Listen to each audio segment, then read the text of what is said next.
questions, the Christian God of the Bible is that answer that clips so nicely into place. So as I dove into these deeper questions, I found Christianity has years, millennia of deep thinkers, philosophers, scientists who have been grappling with the biggest questions and coming up with really, really good answers. And in fact, just within the last 100 years, we've had some of the most brilliant philosophical minds as Christians pushing forward in areas where previously questions like the problem of evil were very challenging for Christians to answer, but philosophical answers have been provided that we can use to our advantage. Hopefully we're going to equip you guys with some really good things, and I genuinely think our position as Christians is on the front foot because we have the truth, and sometimes we just need to unpack the truth. So this course is going to be quite philosophical. The last session, less so. It'll be more historical. The 4 topics we'll be covering. Tonight we'll be going through what apologetics is and how to have a good apologetic, as well as touching on the existence of God.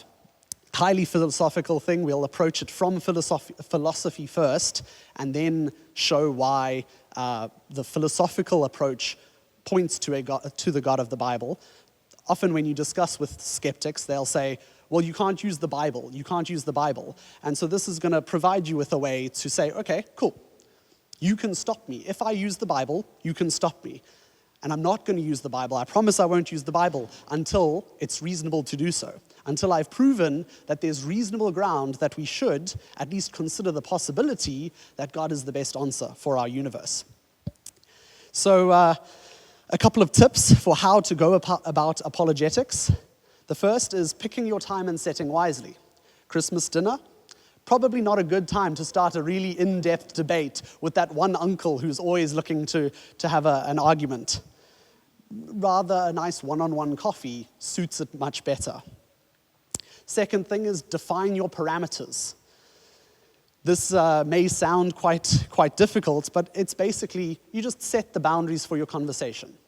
It's really difficult if a conversation jumps to 400 different topics. You really don't make any progress. And so when someone, especially if someone comes to you with a question, when they come to you with a question, pin them to that topic. Don't let them change topics. So when someone comes and says, yeah, but the Bible has over 500 contradictions, pin them to that. Say, okay, before we discuss any of your other grievances with Scripture, let's first tackle your topic of contradictions. And in defining your parameters, you also need to make sure that you make it clear that you both, or whoever's in the group, are pursuing truth. We want to pursue the truth, and we believe that we have the Holy Spirit who guides us into all truth. And so, as such, when we have these conversations, if you frame it as, well, let's not fight about this. Let's have a reasonable discussion in the pursuit of truth, and be genuinely open to having your mind change about things as well as changing their mind about things. It's a confronting thing when you think about your worldview and you think about you may be wrong about certain things. And so being willing to change is important because someone can sense if you're so diehard set in your ways that you're not willing to listen to them, they know that. They know that when they speak to you. And so being willing to concede things is a good thing. And then learn how to construct a conversation. And I'll be going through some really practical tips for that in a little bit. Approach the conversation out of love. 1 Corinthians 13 is great. It's actually quite a rebuke, so I find it entertaining when people use it in a more encouraging way, but I think it's a really good thing to show that all of these things, if you speak in the tongues of men and angels, if you know all of the hidden mysteries of the world, and yet you don't have love, it's all pointless. And that's the same with having a good apologetic, is if you aren't having it in a sincere way that is seeking love and unity, not at the cost of truth, but because of truth, if you aren't seeking it out of love, that's going to end up in a fight. And I'm pretty sure you're not going to fight anyone into the kingdom. I think the only person in all of history is C.S. Lewis, who says he was dragged into the kingdom kicking and screaming.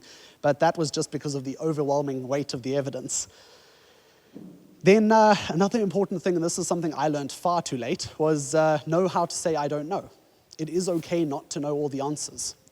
And I will say that if someone points to your fact that you lack an answer in a specific area as a reason why God doesn't exist, for example, then you can flip that back on them and you can say, well, can you explain exactly how the universe came into existence? Because if not, using your logic, your explanation is wrong. And so not knowing something doesn't mean that thing is wrong. It just means you currently don't possess the information or the knowledge about it. I don't know how many stars there are in the universe. That doesn't mean those stars don't exist. So our knowledge isn't a prerequisite of God's existence. And then the sixth thing is know that you weren't argued into faith. And so you shouldn't be able to be argued out of faith. A lot of people find their beliefs challenged, and as soon as they start to have their beliefs challenged, they look for answers, but they don't do it in the right way, and then they start to lose faith. But know that we're all sitting here most likely because we've had very real experiences of faith and relationship with God.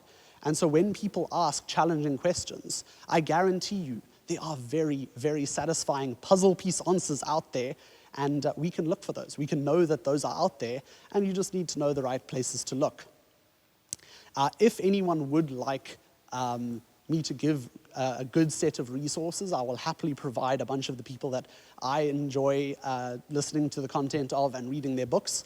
But yeah, I've curated this course kind of pulling from a bunch of places, tackling the things that I found most difficult. So this was kind of a passion project of my own, based on my own knowledge lacks, and hopefully this will help fill some knowledge gaps on your side.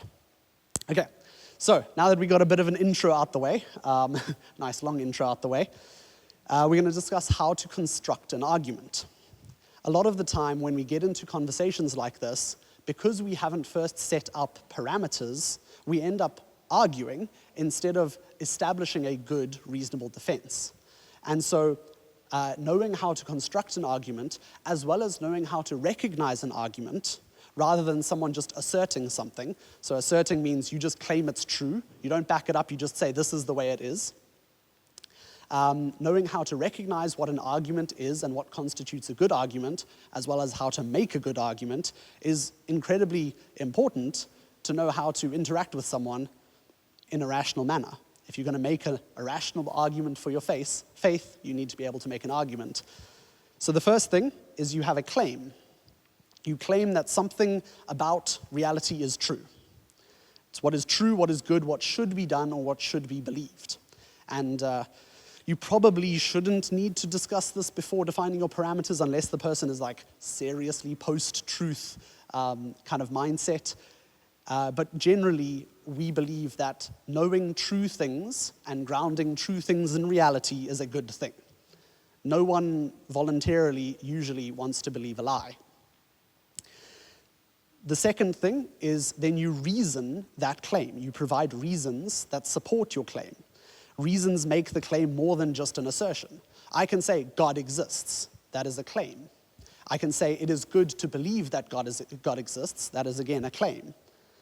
If I then provide reasons why I think it's good to believe that God exists, that then backs that up. And a good way to unpack what someone's reasons behind their claim, a good way is, you ask, why do you believe that? When someone says, reality is a certain way, you say, why?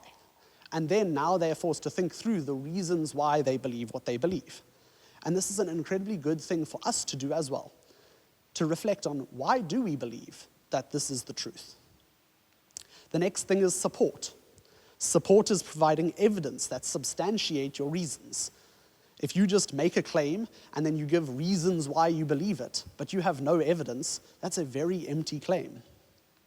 And so this evidence can include things, but not limited to, things like specific answers, statistics, data, testimonies, and narratives. So all of these things can form pieces of the puzzle that support your claim. And then the final thing is warrant. Warrant is what is inferred or assumed by the belief in the claim. So Warrant is often something that is unspoken in a conversation, and so it can be quite hard to detect what someone's inference from their belief is. But you can whittle down an argument to understand the warrant, and once you do that, you generally grasp the fundamental points on which an argument stands or falls. Once you can do that, you can now realize, okay, this person believes this. This is their reason why they believe it. These are the evidences that they believe. And as a consequence of that worldview, certain things are true. So if you can undermine some of the consequences and show that this entire argument that they've constructed is internally not consistent, if it's internally inconsistent, then that's a logical fallacy. And as we spoke about, if we believe that it is good to believe true things, then if you believe something that's internally inconsistent, that means it cannot be true. And if this sounds like a lot, don't worry, I'll unpack it a little bit more. But yeah, if you can then target something like that, you can now start to undermine their argument. And of course, it's a good idea to understand your worldview so you can give them an argument to replace their bad argument. So an example of this would be someone claiming that there is no God. Their reasons behind this could be, well, just look at how much suffering there is, look at how much evil there is. Their support to this, they could reference the fact that 710 million people have died in wars alone in the last 100 years. That's more people than in the entire rest of history put together in wars. That's a lot. As humans, we kill a lot. And they can point to that and say, look, surely that's evil. And we can say, yes, I agree that your support supports the idea that there is evil in the world. But you then say, okay, I don't agree that the claim that you've made is supported by the reasons that you give. And so you start to whittle away at it, and you find consequent to them believing there is no God. You say, okay, well, how do you understand evil? What is evil if there is no good? And so you whittle away at their argument, and you can show that they have a fundamental reliance on the existence of evil for their argument against God, but without God, the argument fails. And so that's an internally inconsistent argument, and they now have to find a way to ground their idea of morality in reality without referring back to a circular argument. And that's an example, and we're going to unpack that a lot more next week, because next week's session is entirely on the problem of evil. Okay, so that's how to construct and how to recognize an argument. Remember that someone asserting something or making a claim isn't an argument. So a lot of people will say, the Bible has a lot of contradictions. That isn't an argument. They can claim the Bible has a lot of contradictions. They can then say, because the Bible has a lot of contradictions, I don't believe the Bible to be the Word of God. And consequent to that, the support for that is, well, I can point to this list of 500 contradictions that I found on some atheist website. And because of that, the warrant is that this determines that I don't believe in God, because his word is full of contradictions.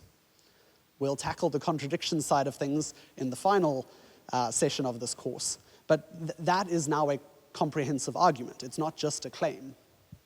And so it's important to be able to have a good argument. You need to be able to recognize an argument, and you also need to be able to make a good argument.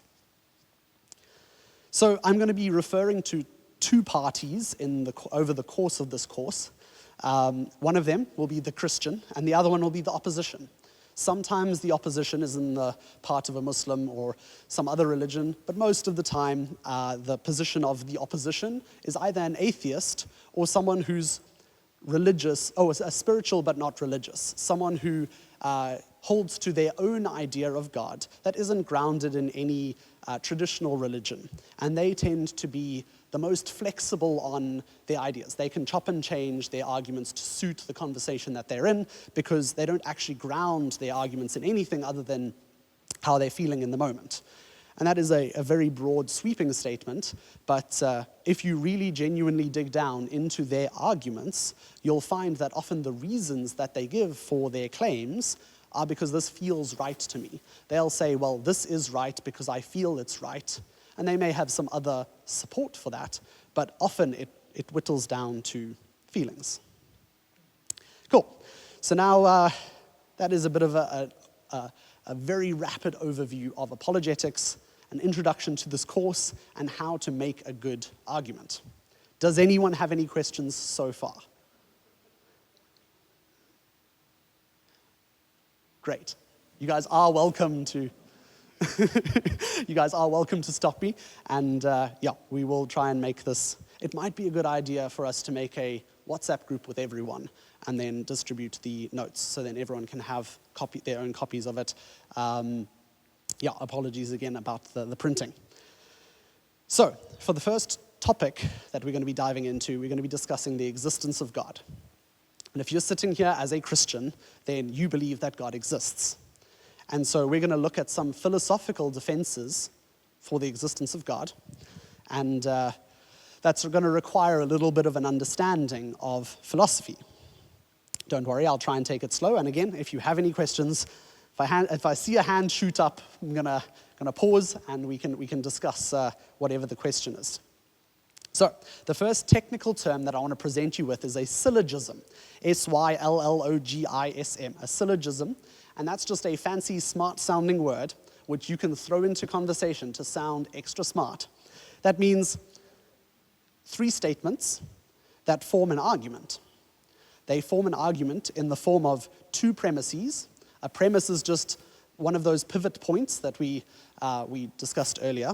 So it's 2 pivot points and a deductive, which means a conclusion that is consequent to, it's a result of, directly causes. So I'll discuss some good ones and some bad ones. You'll understand once I give some examples. But it's 2 premises followed by a deductive conclusion. It's interesting because Sherlock Holmes is known as the master of deduction. He's a deductive detective, except if you've ever read the books and watched the movies and watched the series and all of that, you realize nothing that he does is deductive, it's all adductive. He infers from the evidence. There's like a bit of a jump in logic to get to his conclusion. Deductive means these steps lead consequently to a conclusion. Adductive means these steps lead somewhere and I'm going to make a little bit of leap. That's not a bad thing, but you're going to say, based on this evidence, I'm going to take a little bit of a leap to another conclusion. Everyone following so far? Cool. So some examples. It's important that the premises that we present are logically sound and true. That sounds like it should mean the same thing, but I'm going to show you that it doesn't. So here's an example of something that's logically sound, but not true. So all dogs are animals. All animals have 4 legs. Therefore, all dogs have 4 legs. Anyone who knows anything about dogs or animals knows that the second premise there is not true. That is a logically sound syllogism, but it's not true. And even there, you have a true conclusion. Therefore, all dogs have 4 legs. The conclusion is true and it's logically sound, but because one of the premises is not true, you don't have a valid syllogism. So there, when someone presents you an argument and you can pick out, okay, well, that premise is not true, you can undermine, you can say, well, now your worldview, this argument is not internally consistent because premise 2 is false.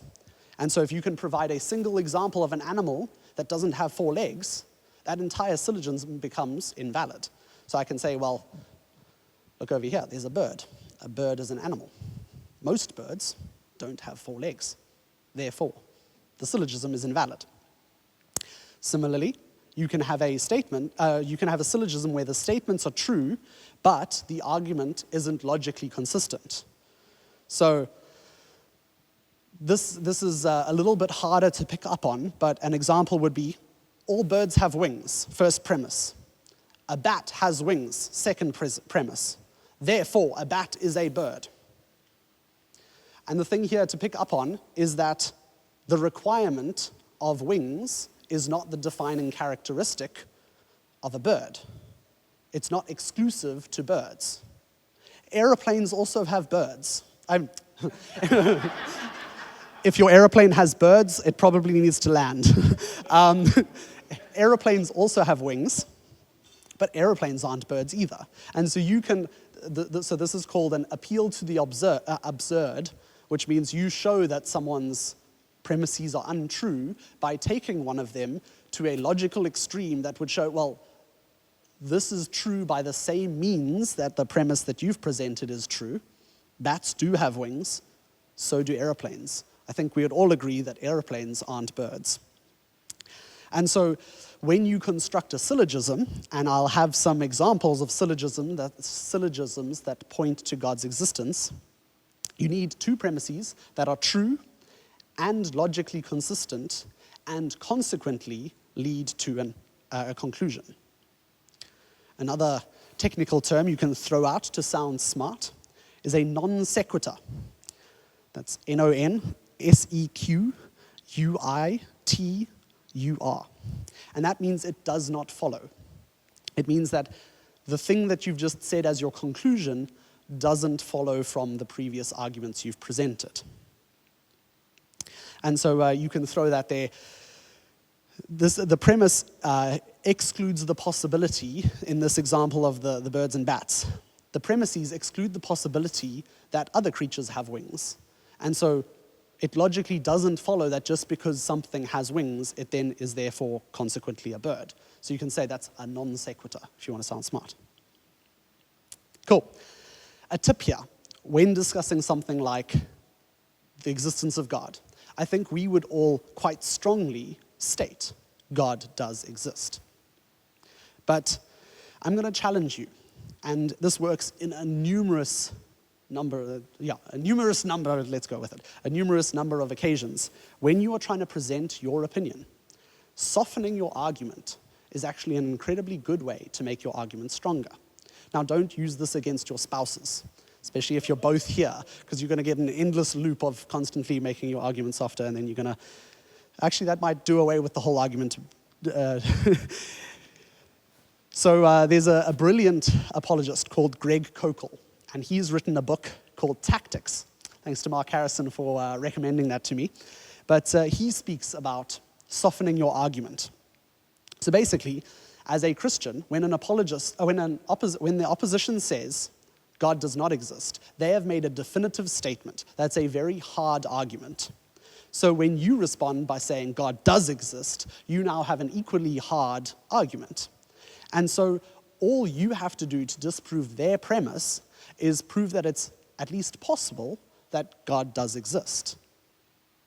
But unfortunately, that is equally a valid tactic for them. If you say God does exist, all they have to do is present a possibility that God doesn't exist, and now your argument becomes a lot weaker. And so instead of saying God does exist, adopt a more philosophical position of, well, I think that the most consistent way to look at reality, the most likely, plausible explanation for the way everything is as it is God. Now, that sounds like a weaker argument, but now they can't just say God doesn't exist. They have to provide a more likely explanation for the way that things exist as they are in order to undo your argument. And you can see how that's a much, much, much more difficult position for them to take. So in order for them to undermine your position, they've got a much higher burden of proof. And this also presents a good way to defend from the position that a lot of atheists have, which is, no, my system of belief is not actually a belief. It's just a lack of belief in God. Essentially claiming that they don't have a worldview, or that at least that they're not bringing their worldview to the table to be discussed. But you want the other person to bring their worldview to the table to be discussed, because otherwise your conversation becomes an interrogation. And I guarantee if the questions are just one way, even the most brilliant of apologists will find themselves painted into a corner, because question after question after question, especially if the person doing the questioning knows what they're doing, they can lead you down a path where you go, oh my goodness, I don't know the answer to that, and then they've got the upper hand. So being able to respond, not just with an answer, but posing it as a question, requiring the other person to present their own reasoning behind what they believe, now puts you on equal ground.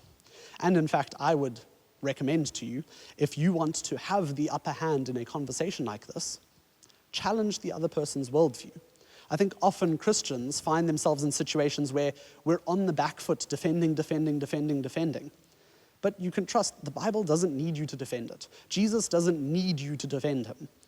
He's good enough himself. He's God. He's got this. But if you want to make a good case for Christ, you then want to present them with a mirror by which they have to evaluate their own worldview at the same time as being in conversation with you. A good way to do this is to say, okay, well, sure. Say I adopt your premise that God doesn't exist. What is the alternative you're offering for me? And unfortunately, when you unpack that, it's often quite a nihilistic, miserable alternative, and you could then say, well, for the sake of argument, I would rather just stay a Christian, thanks. That sounds miserable. Another thing I want to challenge you with is don't argue for things you don't believe. We often find ourselves accidentally defending things that we don't believe. A good example of this is in Richard Dawkins' book, The God Delusion, which is a very bold title for a very watery book. He claims that basically, if everything has a cause, then what caused God? Now, he had a discussion with John Lennox, and John Lennox, who's a brilliant apologist, he responds, oh, well, if we're talking about gods that have causes or have creators, I don't believe in those gods either. We don't believe in a God that has a cause. We believe that our God is the initial cause that caused everything else. And so if he's going to impose on God a definition of God that we don't believe, don't defend that definition of God. And this is very helpful when you unpack someone else's position. It can be difficult when we're talking about sects that have branched off of Christianity that use the same language as Christians, but they don't believe the same thing as Christians. When a Jehovah's Witness says that Jesus never claimed to be God, they think in their brain, God equals the Father, and therefore when you say Jesus did claim to be God, they equate that as Jesus did claim to be the Father. So they'll show you places in Scripture where Jesus and the Father are distinct. But we don't believe that Jesus is the Father. We believe that Jesus is God. And so defining your terms there, unpacking what they mean before you start defending your belief, or start defending, because remember, in their mind, they've got an example of your argument that is wrong. You don't hold to the argument that they've presented. We don't believe that Jesus is the Father. And so before you defend something, think thoroughly through what you believe and ask them what they mean when they say whatever their argument is, whatever their claim is. Then you need to make sure that you're on the same page. Making sure you're on the same page can help when you're discussing things like, well, you've presented me with a whole lot of contradictions in the Bible, for example. If I go through every single one of those contradictions, are you more likely to be inclined to consider Christianity? Because if the answer is no, then we're not on the same page and it's a pointless argument. The reason why the person is not a Christian is likely not because of the 500-odd contradictions that they point to that they found on some atheist website. And so making sure you're on the same page with the purpose of the conversation, the boundaries of the conversation, you say things like, hey, yeah, I'll happily discuss that with you. I just want to make sure that we're on the same page. This isn't going to be an argument, and I want this to be a discussion. It's not going to, I don't want it to be a one-sided interrogation. So you're welcome to ask me questions as long as you're okay with me asking you questions back.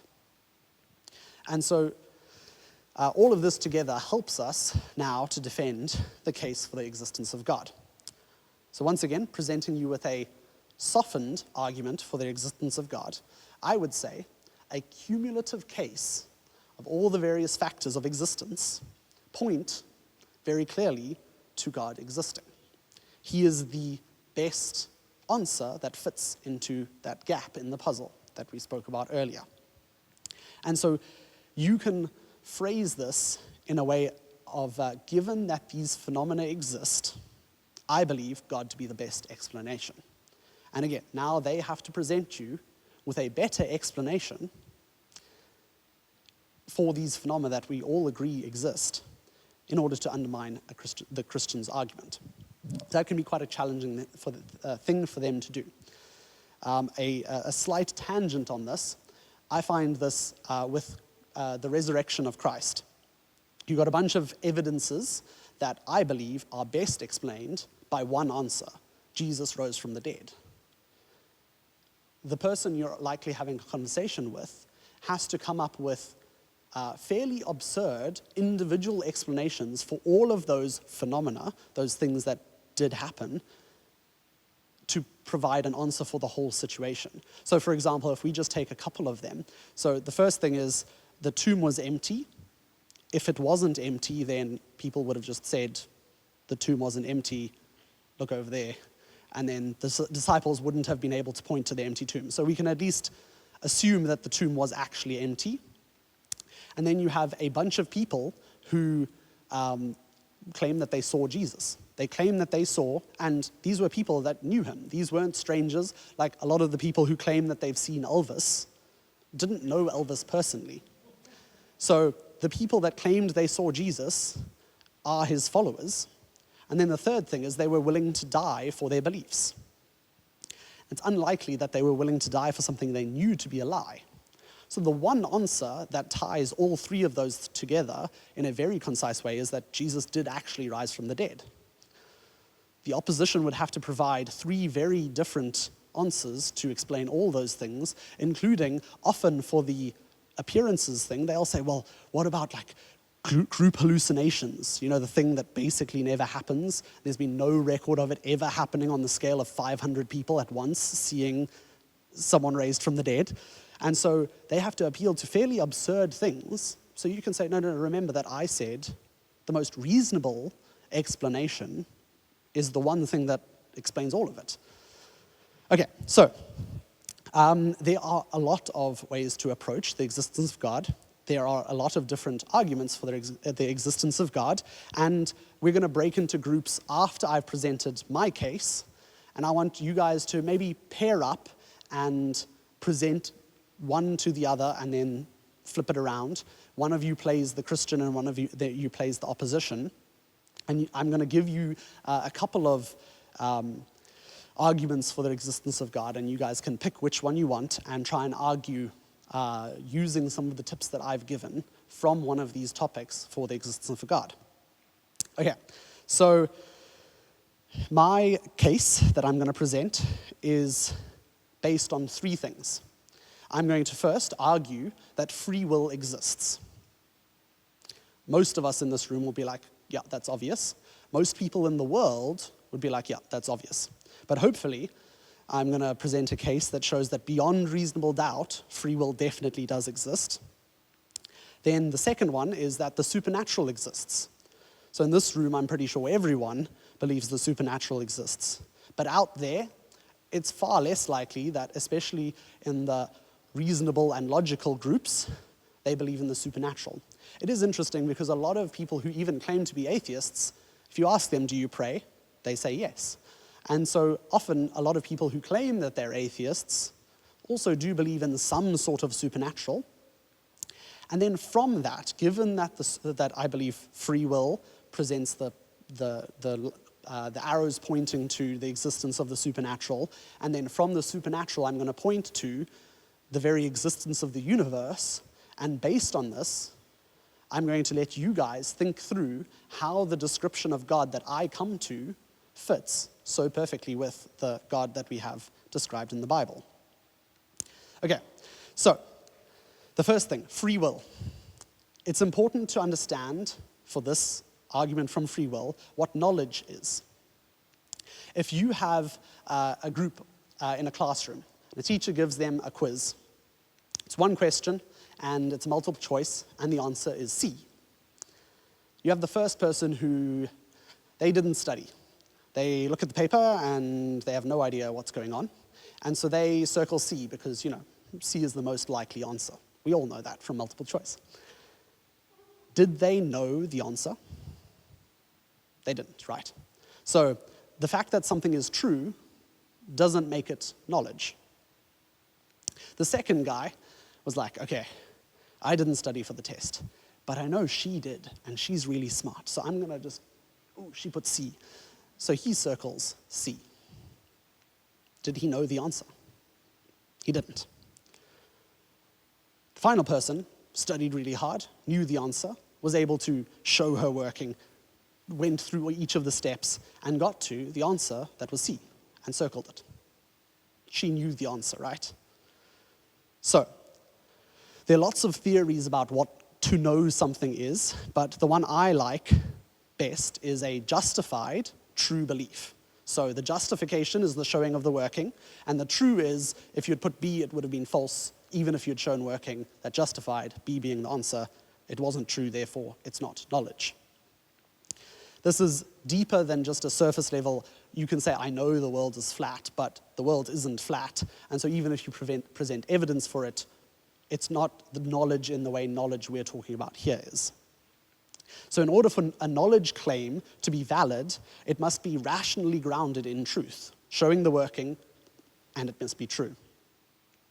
So there's a brilliant philosopher called Dr. Tim Stratton, who's written extensively. He did, I think, 2 doctorates on the topic of free will. And he presents a very cool case for God's existence based on the argument from free will. Essentially, the claim here is that if we are caused by other means to think what we do, i.e. we don't have free will, we then aren't able to rationally ground things in reality, and therefore we can't know anything. And if anyone here wants to claim we can't know anything, it's pointless having this conversation, because an argument or a debate is predicated on the ability to rationally ground things in reality. So if someone is willing to be like, no, I cannot rationally ground things in reality, you say, well, cool, then there's no point in us having this conversation. So the most common opposition to the existence of free will are naturalistic predeterminists. That sounds fancy, but it basically means people who believe that there was a fizzing and a popping of chemistry and physics somehow at the beginning of the universe, and ever since then, physics and chemistry have been popping and fizzing and popping and fizzing and popping and fizzing up to today, and physics and chemistry just carry on popping and fizzing in a predetermined way, each reaction having an equal and opposite reaction. And so consequent to that, we may have the appearance of free will, but we don't actually have free will, because the fizzing and popping is happening regardless. We don't have control over it. We just think we do. And something about this, like, I just feel it doesn't sit right with us, because we feel like we have free will. We really, really do. When we go to the creamery and we look at all those choices of ice cream, we really do feel like we could freely choose whichever one. And if given the option to change, we really could freely choose to change our decision. There isn't only one thing compatible with our nature in that moment. So the 2 general definitions for free will that I'm going to give you. The first is the principle of alternative possibilities. That's the ice cream example. I really could have chosen any of those ice creams, and I really could have changed my mind. That doesn't mean that I wasn't influenced in my choice. I like chocolate. Looking at that dark chocolate ice cream, I might be more likely to choose the dark chocolate ice cream, but I still really could have chosen any of those other types of ice cream. And then the second definition, which is they basically point to the same thing, but it's just another way of looking at it, is an uncaused cause, or the thing or the being that is making, the mind that is making the choice is the primary cause. There may be subsequent causes of the choice, but the primary choice is the thing that I call me, the me thinker that's somewhere in the back of my mind that encompasses both subconscious and conscious mind in a way that even science doesn't fully understand. But that thing, that me, made the choice. I was the uncaused cause of that choice. So those are the two definitions we're going to be working with. Both of them have basically the same outworking, and both of them are fairly philosophically sound. So I'm going to present you with a conundrum. Say I was, in fact, a mad scientist, and I had implanted in all of your minds today a microchip that controlled every single one of your thoughts. Every single one of them. You had zero free will. Now, if I asked you to justify a belief, in reality, could you do it? And before you answer, just know that my answer has been predetermined, because if you give me any argument, I'm going to say, no, I made you think that. Because remember, I have a microchip that's implanted in all of your brains that's determining what you have to think. So if I have a microchip determining what you have to think, you can't ground anything in reality, because I can just say, reality isn't actually like that, I just made you think it. Okay, so now taking that mad scientist example, the syllogism that I'll present you is, if humans do not possess free will, then they cannot rationally infer and affirm knowledge claims. Infer basically means you can say, well, based on that evidence, I'm going to lead to the conclusion, infer the conclusion. And affirm means, yep, that's right. So if humans do not possess free will, they cannot rationally infer and affirm knowledge claims.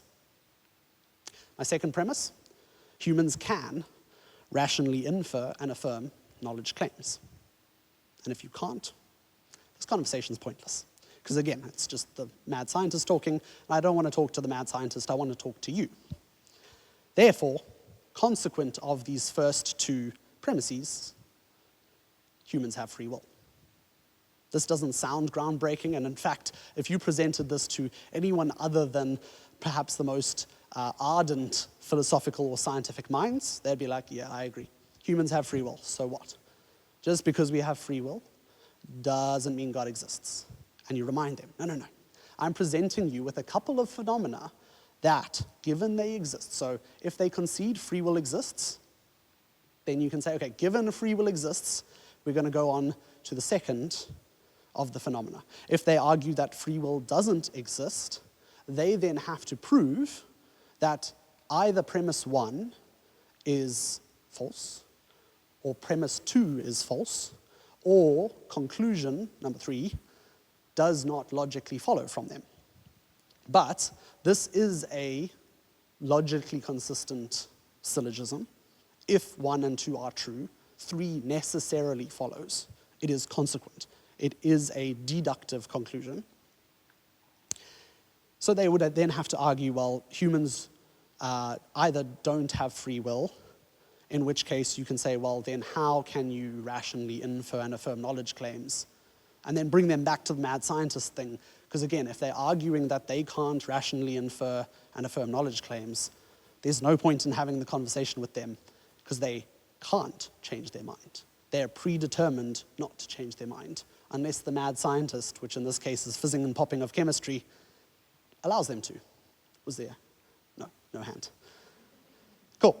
And so most people will concede, okay, this sounds valid, and I really did choose that ice cream earlier, and so, yeah, sure, we have free will. So now, consequent to that, I'm going to argue for the existence of the supernatural. So supernatural, we tend to think of like ghosts and stuff, but all the supernatural means is things that are beyond the natural. So i.e., there is stuff that is not just physics and chemistry. And so, again, majority of people have this intuition that there is something more to the universe than just physics and chemistry. And there are a couple of avenues that you can go down here. One of my favorites is one that John Lennox likes to use, where if he's in a conversation with someone like this, and they say, nope, naturalistic, predeterminist, don't believe that anything, other than physics and chemistry exists, you then can point to some writing on a page and say, okay, cool. Describe, in terms of physics and chemistry, how these splatters of ink convey meaning to my mind in terms of physics and chemistry. Because if those splatters had been just slightly differently arranged, they would be meaningless. They'd just be splatters. So in terms of the physics and chemistry of the writing, explain how knowledge is transmitted. And the argument from the existence of information is something we're not going to get into tonight, but one of you may want to pick that as a topic. It's quite an interesting one, especially given how we believe the universe came into existence. In the beginning, God said supernatural information, and that caused stuff to be, which is quite cool. And it's also really cool that Jesus is the Logos, the Word. Again, this information that is not predicated on the existence of physics and chemistry. But we're not going to get too deep into that. That's, a very deep other argument for God's existence. We're instead going to discuss a couple of steps. So, this is, you do kind of need to present the free will argument first before getting to this. This is a cumulative case, after all. And so this is slightly more than a syllogism. This is a couple of premises followed by a deductive conclusion, followed by some adductive conclusions. Because we cannot deductively conclude that God exists, because if we could, well, then there wouldn't be any debate about it. But we can adductively, we can appeal to the best explanation. The best explanation for these phenomena is God. So, the first premise. If naturalistic determinism is true, then humans do not have a supernatural soul. That is necessarily true, because if it's just physics and chemistry, then the very definition of supernatural means that if everything is just physics and chemistry, there can't be a supernatural soul. If naturalistic determinism is true, then humans don't have free will. We've already spoken about that, because in the case of the mad scientist is the one who put the chip in your brain, and in this case it's just the fizzing and popping of chemistry and physics that has put a chip in your brain. If humans do not have free will, then they are unable to rationally infer and affirm knowledge claims. Again, we've been over this in that if you're just speaking whatever the mad scientist causes you to speak, you can't infer and affirm knowledge claims. Humans can rationally infer and affirm knowledge claims. Therefore, first deductive conclusion. Actually, I guess humans can rationally infer and affirm knowledge claims as a deductive conclusion. Therefore, humans possess free will. Therefore, humans possess a supernatural soul. All that the supernatural soul we're using here to mean is something that's not naturalistically predetermined, that's able to make decisions. It's that uncaused cause. Call it a mind, call it a soul. There's something that is not just physics and chemistry that's able to make free will decisions. Don't get too caught up on the difference between a mind and a soul and a spirit and all of that. The definition of that thing, the thing that's making the meanness that is making the decision, isn't super important for this. You could phrase it as a supernatural mind, if you would prefer that. And so, if humans possess free will, therefore humans possess a supernatural soul, or this mind that's able to make free will decisions and therefore ground stuff in reality. Therefore, naturalistic determinism is false. Now that's a really big, bold statement. If you make that statement, you are going against some of the top scientists ever. The thing about those scientists, they were pretty bad philosophers. An example of this, one that I enjoy bringing up, is that, again, not picking on Dawkins, but in his book, The God Delusion, if you're going to write a book with a title like that, you're going to draw some flack. He writes, basically, that the age of philosophy is over, and that science is the only way to know truth. The problem with that statement is it's internally inconsistent. It's self-defeating, because if that statement is true, it is necessarily false, because it's not a scientific statement. You cannot prove scientifically that science is the only way to know stuff. And so, his very premise that he builds the whole argument of his book is internally inconsistent. And I mean, it's an interesting read if you want to get a scientist's philosophical view. It's not particularly solidly philosophical. They're far more philosophical books that'll argue against God's existence and challenge you a lot more. But yeah, that's a good example. He is a die-hard naturalistic determinist. He doesn't believe that anything beyond the fizzing and popping of physics and chemistry exists. But unless he can show that some of these premises or conclusions are flawed in some way, he would be forced to agree. Naturalistic determinism is false. And so an adductive conclusion that I'm going to pose is, if humans have free will and therefore have a supernatural component to them, a mind, a soul, the thinker that's making the thinks, the me that is choosing that ice cream, what's the best explanation? So now I'm going to present to you my final piece of the puzzle that will hopefully show you that God, a theistic God, a God that happens to fit very nicely with the God of the Bible, is the best explanation. So I'm going to present to you one of the many cosmological arguments. Cosmological argument basically means arguing from the existence of the cosmos, the existence of the universe. And this is an argument called the Kalam cosmological argument. If anyone here has heard of William Lane Craig, you've probably heard him make a case for the Kalam cosmological argument. And this is basically a good way to argue that because the universe exists, God exists. Basically, this argument consists of a syllogism. They happen to be a really nice way to consolidate an argument into three really easy to remember things. The first, everything that begins to exist has a cause. The second, the universe began to exist.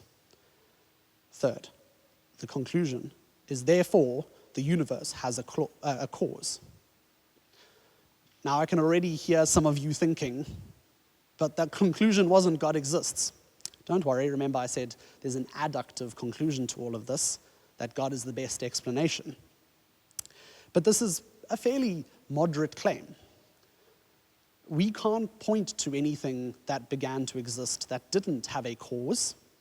The only way to argue against premise one is to basically say that things don't exist. And there is a somewhat philosophical argument for this, in that before that chair was a chair, it was a bunch of plastic, and we just shaped that plastic into the shape of a chair, and we call it chair, therefore chair exists. But before chair was conceived in my mind as being chair, it's just the same lump of plastic. And so essentially they have to argue then that other than the fundamental particles, nothing else exists. But with that sort of argument, you can generally point to the fact that when an argument so fundamentally sits against what we would hold to be the very basic beliefs, it's a really hard argument to defend. So when someone says, but nothing really exists, press them on that. Really push into, okay, what is the logical conclusion of you believing that nothing really exists? Because again, that leads us to say, in the same way that if you disagree that we can infer and affirm knowledge claims, you kind of have to argue the meanness that does the thinking doesn't exist. In this case, you have to argue that I, as a person, don't exist. I'm just an arrangement of subatomic particles. The second one was brilliantly presented to us fairly recently in science. The universe began to exist. The vast, vast, vast majority of scientists believe that the universe began to exist. In fact, there's only a very small proponent of scientists who hold to a steady state theory of the universe, which is that the universe has existed infinitely and therefore never began to exist. And they do that consequent to understanding that if they believe that the universe began to exist, it's a very necessary step in the proof that God exists, because something had to cause the universe to exist. In this argument, what we mean by the universe is just all the stuff, the matter, when it is, and where it is. So that's time, space, and matter. And as William Lane Craig says, if the universe has a cause, and the universe is everything that is time, space, and matter, then therefore the cause must be timeless, spaceless, and immaterial. And he drags those out quite nicely. And so if we can come to the conclusion that there is some cause outside of the universe that is timeless, spaceless, and immaterial, and it also has to be incredibly powerful, because the most powerful thing that I can conceptualize something doing is creating a universe. And if you can think of something more powerful than that, come chat to me afterwards. I'm interested to hear it.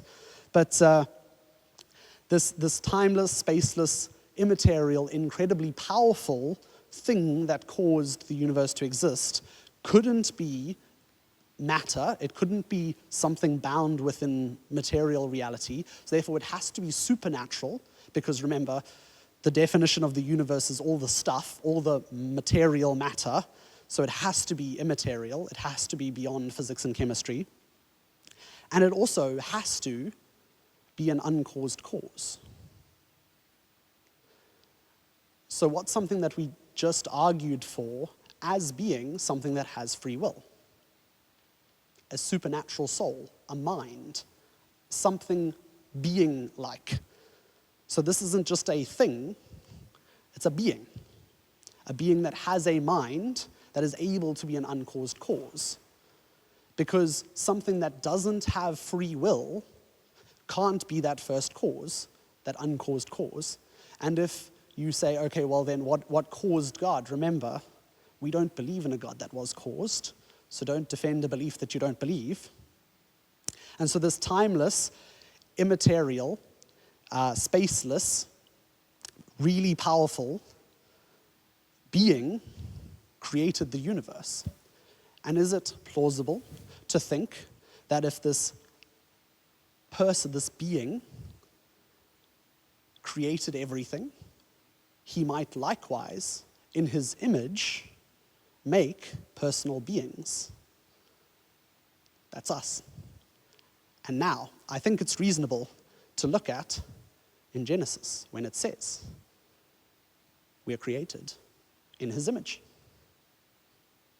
And so I would say the inference to the best explanation, the adductive conclusion, is based on the existence of free will, and based on the existence of the supernatural, and based on the fact that the universe has a cause that's timeless, spaceless, immaterial, incredibly powerful, and able to be an uncaused cause. The best explanation is it was God. And they now have to present a case. And obviously, you're probably not going to get away with monologuing like I have, presenting your case. But now they have to present a better explanation, a usually naturalistic explanation for the existence of time, space, matter, free will. And if the conversation continues, you can lump in a bunch of other arguments. And these are the ones we're going to split into groups and discuss. And afterwards, we'll have a little bit of an insight time. We can have some reflection back and forth. I'm sure you're all tired of hearing me speak. And so some of the other arguments for you to consider as you pair up and have a conversation. The argument from beauty. If we are purely consequences of physics and popping of chemistry, why do we perceive beauty? What benefit, what naturalistic benefit does perceiving beauty have? And I'm not talking about being able to find an attractive mate. You can argue from a purely scientific point the perks of finding someone attractive, so you want to mate with them. But why do we find a sunset beautiful? the argument from morality. You can prod them on this one because if they don't believe in some objective standard of morality, that means all morality is subjective. And if all morality is subjective, then I can do whatever I want because it's subjective. Most people have a natural reviling at this, and that brings me to the next one. And I find this one to be a very interesting one to get at. It's the argument from moral intuition. The fact that we see something wrong happening as a result of someone else violating some immaterial moral law, and we feel upset about it. We feel angry when injustice is done. The best explanation for that is that we're created by a personal God who wrote that moral code that we then adhere to, and we revile at it when it's broken. When a brick falls off a building and lands on your head, if it just fell, you're far less indignant than if I know someone dropped it. If it was deliberate, malicious intent behind it, we balk at that. We say, no, that was wrong, in a way that a naturalistic fizzing and popping of a brick falling randomly off a building is different. It's not morally wrong for that. The next one is the fine-tuning argument. This one is definitely better suited if you know your physics and chemistry well. You can argue from the fact that, and too many people start this argument far too far into the universe. They started from things like the fact that we can breathe oxygen and that sort of thing. That's a fairly weak form of the fine-tuning argument, and that's often when someone argues against it, they tend to argue against a caricature, which is when someone draws one of those animated-looking pictures of someone. It's an animated picture version of the argument. It's not a strong version of the argument. The fine-tuning argument at its core says that the very fundamental constants at the core of the existence of the universe are so finely tuned, and this was written extensively about by Stephen Hawking, who, interestingly enough, wrote a book called The Grand Design, in which he recognizes the fine-tuning of the universe appears so finely tuned that if the strong nuclear constant hadn't been what it is, then the whole universe would have collapsed in on itself, and if the gravitational constant hadn't been what it was, it all would have collapsed in on itself. And he goes and lists a whole lot of other constants that had to be exactly so, otherwise the universe wouldn't have been able to exist. This is far stronger than just saying, well, things seem to be well made, which is often the caricature of it. And it's interesting, he recognizes the design, but doesn't acknowledge the designer. And then we've got the ontological argument. This is if you want to get super philosophical. The ontological argument is one that's very badly misunderstood. And it is basically saying that God is a necessary being, because if you can conceive of the greatest being, that being must necessarily exist, because if that being doesn't exist, then you can just conceive of a being that is equally as great but exists, and that being is therefore greater. And that sounds fairly convoluted. If you want to discuss the ontological argument, I'm happy to chat to you after this, but it gets very, very philosophic-y. And so, break into groups. I highly recommend the first 4. You're also welcome to speak from some of the arguments that we've given here. But pair up or get into groups of 3 or 4 and have some conversations and do challenge each other. I don't want us to all be sitting here just agreeing with each other. Do your hardest, try your best to point out when someone doesn't argue consistently, try and point out, okay, well, I think that's an error in your logic. And then we'll give it a little while, and then we'll bring it back in for a bit of a reflection time.